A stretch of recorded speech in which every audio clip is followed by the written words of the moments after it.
자, 소년이 온다 학습지 복습 시작하겠습니다. 자, 먼저 1, 2페이지를 보겠습니다. 1페이지, 2페이지, 그리고 3페이지의 윗부분까지는 한강 작가가 노벨상을 받았을 때 강연문을 발췌를 한 글입니다. 자, 소년이 온다 관련 내용만 발췌를 했고요. 이 강연문과 관련해서 학습지의 3페이지에 있는 자, 1번 문제를 풀어보시면 되는데요. 자, 먼저 자, 여기에서 이제 한강 작가의 내력이 나오는데요. 한강 작가는 광주에 살았었습니다. 실제로 광주 출신이고요. 그래서 작년에 노벨상을 받았을 때 광주에 있는 여러 도서관에서 거의 모든 도서관에서 플래카드도 붙이고 이제 축하하는 그런 내용의 게시물들이 많았어요. 자, 근데 여기에서 사실 어렸을 때 살았던 내용이 나오는데요. 이 광주 사진첩을 우연히 12살에 보게 돼요. 굉장히 어린 나이죠. 근데 이 12살에 봤던 사진첩의 내용에서는 그 5.18 항쟁 당시에 이제 살해된 시민들 그리고 학생들들이 실려 있었고요. 자, 이 광주 사진첩이 만들어진 이유는 왜곡된 진실을 증거하기 위해서 유족들 그리고 생존자들이 비밀리에 제작한 책이었습니다. 12살이면 당시 정치적 의미를 정확히 잘 몰랐겠죠. 그러나 어쨌든 너무나 이제 잔인한 어떤 모습에 인간에 대한 근원적인 의문을 갖게 돼요. 자, 선생님 밑줄치 문장 같이 보시면 인간은 인간에게 이런 행동을 하는가? 자, 첫 번째 이런 행동이란 글자, 네 글자. 그리고 다른 의문이 또 생겼습니다. 여기에서 두 번째 이런 행동으로 이렇게 표현을 했거든요. 자, 첫 번째의 이런 행동은 이 부분이죠. 곤봉과 총검, 총격에 살해된 시민, 즉 시민들을 살해한 행동을 어떻게 했을까 인간이. 자, 그 다음 이제 두 번째 이런 행동은요. 총상자들에게 피를 나눠주기 위해 대학병원 앞에서 끝없이 줄을 서 있는 사람들. 어떻게 둘 다 너무 다른 모습을 가지고 있는데 인간일까? 그래서 인간의 본질에 대한 의문을 갖게 돼요. 자, 이 말은 요 앞에서 인간에 대한 근원적인 의문과 상통하는 표현입니다. 자, 그리고 이런 의문을 해소하기 위해서 글쓰기를 결심해요. 그래서 5.18 관련된 내용으로 이제 책을 쓰기 시작하는데요. 자, 이 과정에서도 많은 또 괴로움이 있었죠. 그리고 많은 의문들이 계속 남아 있습니다. 그래서 사실 어쨌든 이 5.18과 관련해서 여러 자료를 볼수록 힘든 부분이 인간성에 대한 믿음이 마저 깨어지고 부서지는 경험을 했어요. 너무 잔인한 행동으로 희생된 분들이 많았던 거죠. 그래서 이제 포기하는 순간까지도 있었지만 자, 이런 야학교사의 일기를 읽으면서 다시 한번 결심하게 됩니다. 자, 이런 그리고 시민자치 절대공동체라는 말, 뭐 시민자치공동체 이렇게도 표현이 되는데요. 이 시민들이 스스로 공동체를 이루면서 자치적으로 서로를 돕고 그 당시 상황을 이제 견뎠던 그런 모습이 소년이 온다 1장에서도 부분 묘사가 됩니다. 자, 그리고 이쪽을 보시면 자, 그분의 일기를 보면서 이 소설의 방향성을 다시 한번 설정하게 돼요. 그리고 이 작가님의 마음속에 남아있던 그 의문을 이제 바꿔서도 한번 생각을 해봅니다. 과거가 현재를 도울 수 있는가? 죽은 자가 산 자를 구할 수 있는가?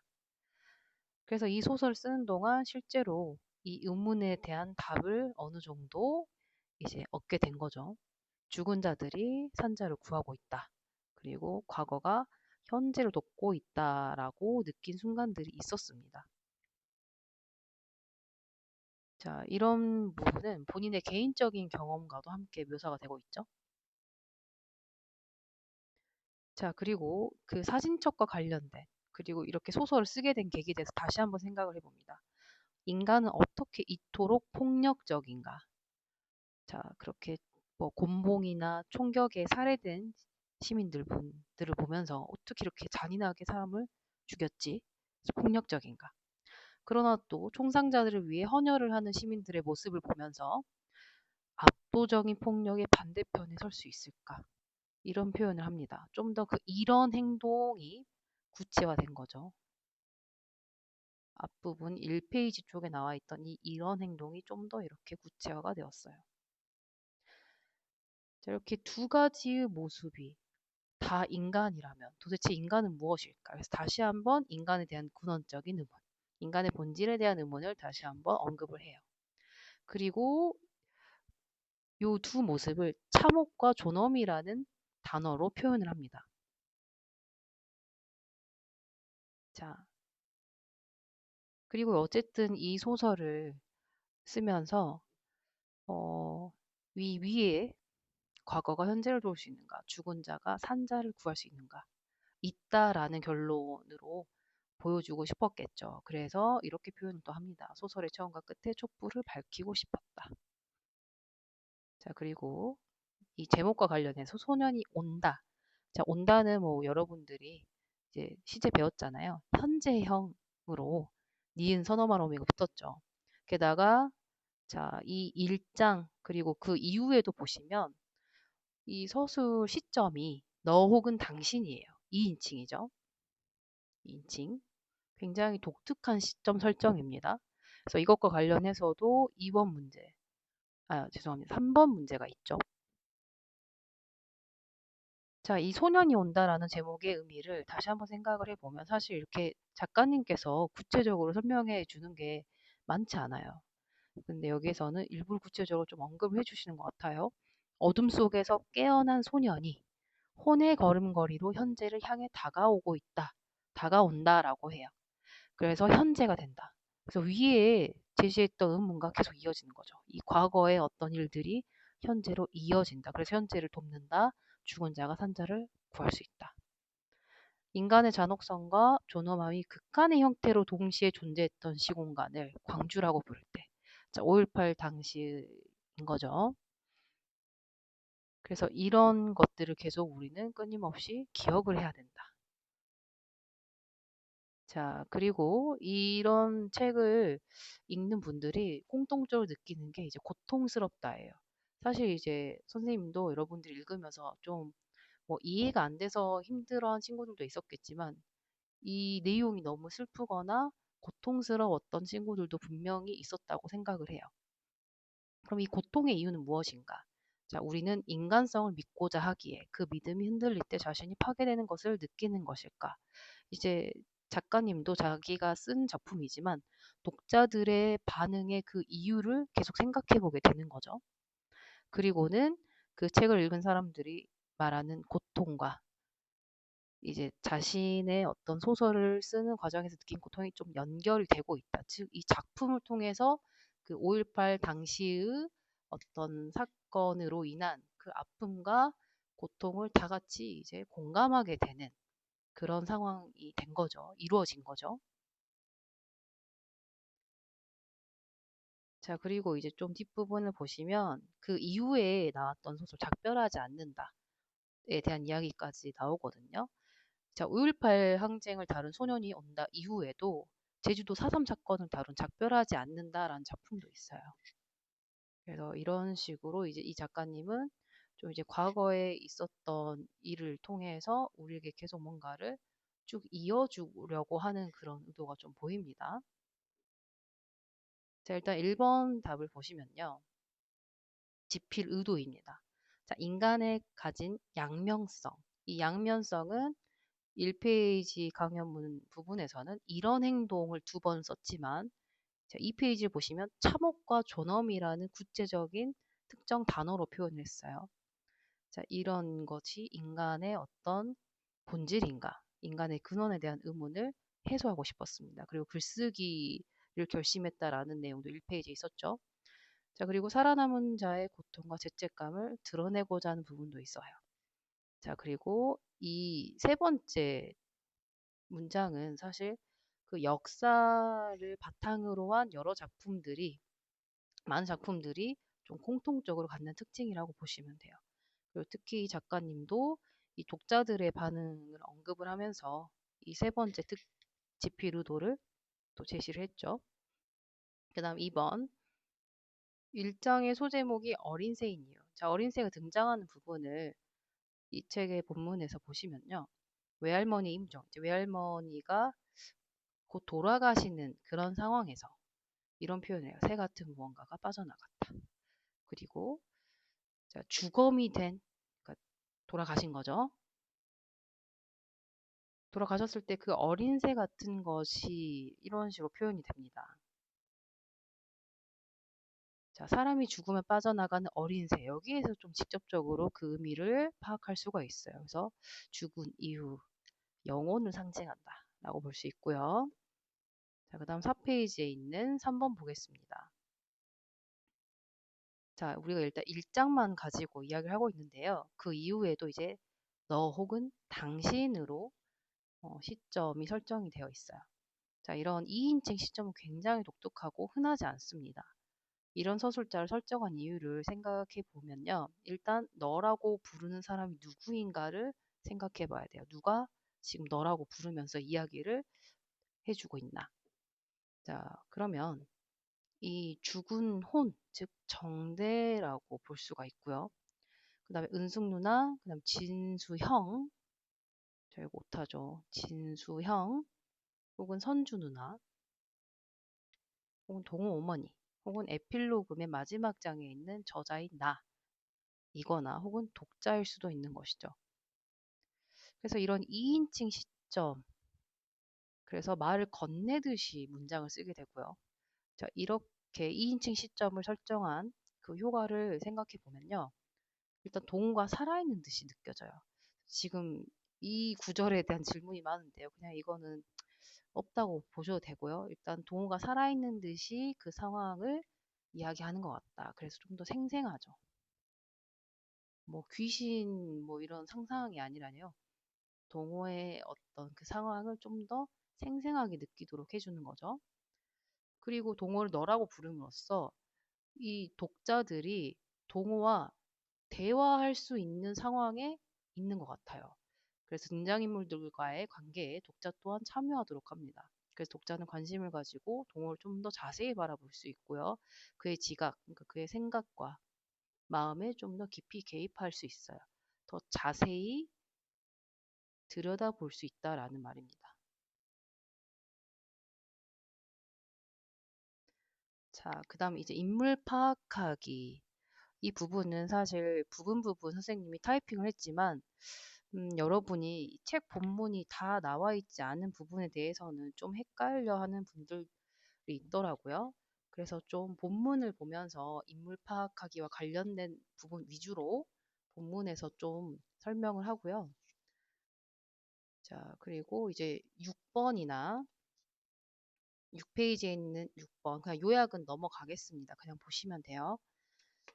그리고 이제 7페이지, 그 다음 8페이지에 있는 이제 8번까지 해서 본문에서 조금 더, 우리가 이 소년이 온다의 1장을 보시면요.